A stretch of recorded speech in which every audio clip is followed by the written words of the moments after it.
ونستعينه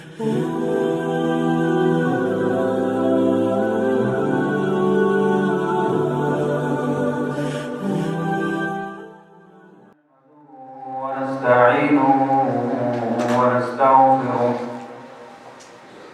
ونعوذ بالله من شرور أنفسنا ومن سيئات أعمالنا. من يهده الله فلا مضل له ومن يضلل فلا هادي له. وأشهد أن لا إله إلا الله وحده لا شريك له. وأشهد أن محمدا عبده ورسوله.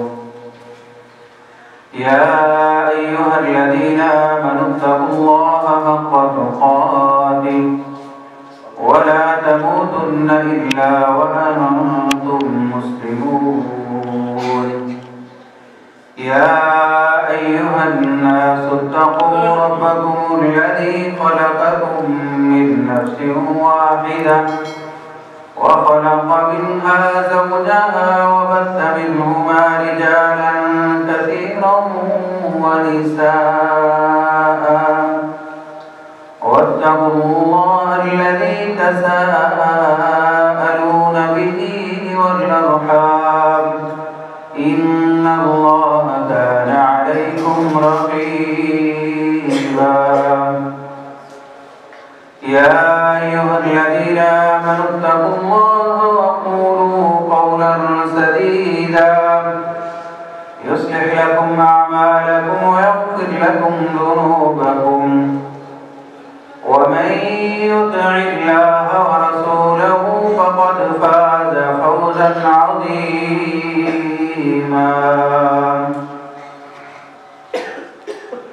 أما بعد فإن خير الحديث كتاب الله فإن خير الهدي هدي محمد صلى الله عليه وسلم.